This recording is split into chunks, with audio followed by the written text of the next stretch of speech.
आओ सलारिया जन सेवा फाउंडेशन पठानकोट के मेंबर बनो। आने वाले 5 साल तक the white medical college and hospital Pathankot ਤੁਹਾਡਾ फ्री इलाज करेगा। कोई 1 रुपया नहीं लगेगा। इलाज हार्ट का होए, किडनी का होए, कोई बड़ी बीमारी होए, सारा फ्री होएगा। एड्स और एचआईवी जैसी भयानक बीमारी से पीड़ित व्यक्तियों का इलाज संभव है, जिसके बारे में ज़्यादा जानकारी देते हुए सिविल अस्पताल पठानकोट में कार्यरत डॉक्टर परविंदर कौर ने बताया कि इस बीमारी से बचने को लेकर महत्वपूर्ण जानकारी साझी की। उन्होंने बताया कि एड्स एक ऐसी बीमारी है जो एचआईवी नामक वायरस शरीर में आ जाने से होती है। एड्स से पीड़ित व्यक्ति का इम्यून सिस्टम कमज़ोर हो जाता है, लेकिन अब मेडिकल साइंस में उपलब्ध इलाज व दवाइयों से पीड़ित को बचाया जा सकता है। I am Dr. Parvinder, posted as Senior Medical Officer in Charge, ART Center, Pathankot. जैसे HIV और STD कई तरीके की काफ़ी ज़्यादा डिजीज़ फैलती है, इसके बारे में आप क्या कहेंगे? HIV जैसे कि हमें सबको पता है, ये ह्यूमन इम्यूनो डेफिशिएंसी वायरस है। ये एक तरह का वायरस है जिसके कारण 4 कारण आपको सबको पता हैं, पर एक बार फिर मैं बताऊंगी कि ये 4 कारणों से फैलती है। जैसे कि फर्स्ट हो गया कोई एक हस्बैंड से वाइफ को या फिर कोई भी आपके पार्टनर हैं उनके साथ अनप्रोटेक्टेड सेक्सुअल इंटरकोर्स से। फिर सेकेंडली होती है इंजेक्टेबल से, जिसे हम बोलते हैं आईडीयूज़, इंजेक्टेबल ड्रग अब्यूज़। जैसे आजकल के बच्चे काफ़ी नशे में पड़ रहे हैं और वो एक मेजर कारण बन रहा है एचआईवी ट्रांसमिशन का। थर्ड हो गया माँ से बच्चे को, एक जो पॉजिटिव मदर होती है उससे, और जब वो दवाई नहीं लेती तो उससे ये बीमारी उसके बच्चे तक जाने का खतरा है। और चौथा कारण है ब्लड ट्रांसफ्यूजन से, जैसे किसी का ब्लड कम है, उसको अनटेस्टेड ब्लड चढ़े तो उसे एचआईवी की इन्फेक्शन हो सकती है। ये 4 कारण हैं जिनसे एचआईवी फैल सकती है। बट आजकल अवेयरनेस के कैंपेन्स काफ़ी चल रहे हैं, बट अभी भी I will take this opportunity कि ये मैसेज आज हमारे यूथ तक जा सके कि एचआईवी की बीमारी से बचने के लिए एक अवेयरनेस होनी बहुत ज़रूरी है। कि जैसे आप अगर किसी के साथ इन्वॉल्व हैं या किसी के साथ एक्टिविटी में हैं तो आपने प्रिकॉशन लेनी है। आजकल के बच्चे जो मीडिया एंड ऑल से इंस्पायर हो के काफ़ी एक्टिविटीज़ में इन्वॉल्व रहते हैं, बट लैक ऑफ अवेयरनेस करके इस वायरस का शिकार बन जाते हैं।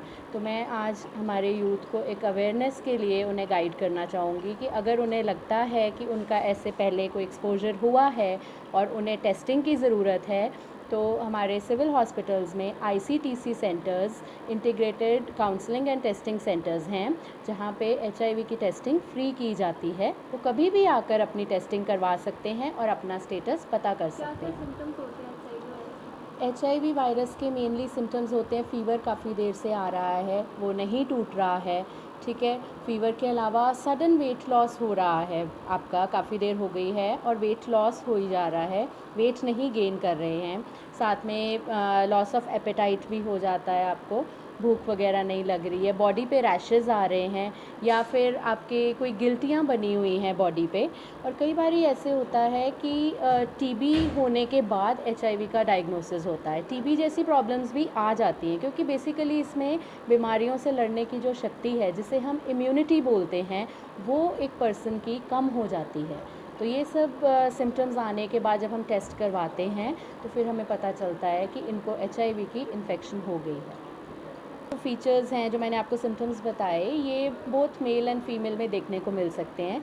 इसके अलावा कई बारी इनमें एसटीआईज़ या फिर एसटीडीज़ के फीचर्स भी देखने को मिलते हैं, जो सिम्टम्स होते हैं सेक्सुअली ट्रांसमिटेड डिजीज़ के, ठीक है। उस केस में जैसे ये बताते हैं कि जेनिटल एरियाज़ में इचिंग है, खारिश की प्रॉब्लम है, या फिर कोई डिस्चार्ज है, या फिर कोई फिंसियाँ हैं, या काफ़ी देर से डिस्चार्ज के साथ साथ फिंसियाँ जो हैं वो बह रही हैं, या फिर उसके अंदर सुपर एडेड इन्फेक्शंस हो गए हैं। तो इन सब फीचर्स के साथ जब पेशेंट प्रेजेंट करता है तो हम उनको एसटीआई किट्स, जो कि हमारे यहाँ पे एसटीआई क्लिनिक ओपन हुई है, वहाँ से हम किट्स प्रोवाइड करके उनको ट्रीट करते हैं। और इन केस एचआईवी पॉजिटिव भी आते हैं तो उनको हम एचआईवी के ट्रीटमेंट के साथ एआरटी सेंटर में लिंक कर लेते हैं। नहीं, एचआईवी एक बार इन्फेक्शन हो जाती है तो इसकी मेडिसिन पूरा लाइफ लॉन्ग चलती है।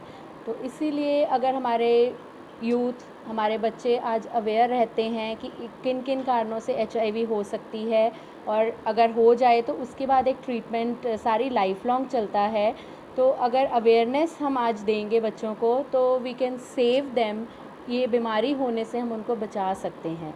इतना ही नहीं कि अगर जैसे एक्सपोजर के बाद आपको काफ़ी प्रॉब्लम्स आ सकती हैं, तो इससे बचाव का पहला जो हम उपाय कर सकते हैं वो है इसके बारे में जानकारी होना। इसके बारे में जानकारी आपको होगी कि आपने अपने प्रिकॉशंस कैसे लेनी है, अपने आप को कैसे सेफ गार्ड करना है, और कोई भी आपको इसके रिगार्डिंग डाउट्स हैं या आपको कोई भी सवाल हैं, आप कभी भी आके ART सेंटर में काउंसलर से डिस्कस कर सकते हैं, अपने काउंसलिंग सेशंस ले सकते हैं और अपने आप को इस बीमारी से बचा के एक हेल्दी लाइफ जी सकते हैं। पेरेंट्स को भी रिक्वेस्ट करना चाहूँगी कि जैसे अगर आप ग्रोइंग चिल्ड्रन हैं, आपके टीनेजर बच्चे हैं, तो आप उनसे भी ये एजुकेशन देने में हिचकिचाएं नहीं, उनके फ्रेंड बनकर उनसे डिस्कस करें ताकि बच्चे ओपन अप होकर आपसे अपनी प्रॉब्लम्स डिस्कस करें और वो ऐसी बीमारी का शिकार ना हों। अगर आपको ऐसे लगता है कि बच्चे डिस्कस करेंगे या कोई ऐसे दिक्कत तो नहीं आएगी तो भी आप हमारे पास आ सकते हैं ART सेंटर में, हम आपको काउंसलिंग सेशन दे सकते हैं। और आप अपने बच्चों के साथ जितना फ्रेंडली रहकर ये डिस्कशन करेंगे उतना ही आपके बच्चे लैक ऑफ नॉलेज की वजह से या फिर थोड़ी नॉलेज की वजह से गलत रास्ते पर ना जाकर इस बीमारी का शिकार नहीं होंगे। मदर्स को भी एक सलाह देना चाहूँगी कि जो प्रेगनेंसी चल रही है, प्रेगनेंसी में अपना 2 बार HIV का टेस्ट ज़रूर करवाएं, ताकि अगर किसी मदर को किसी भी तरह से HIV की इन्फेक्शन हुई है तो हम टाइमली ART स्टार्ट करके उस मदर से बच्चे को HIV होने से रोक सकें।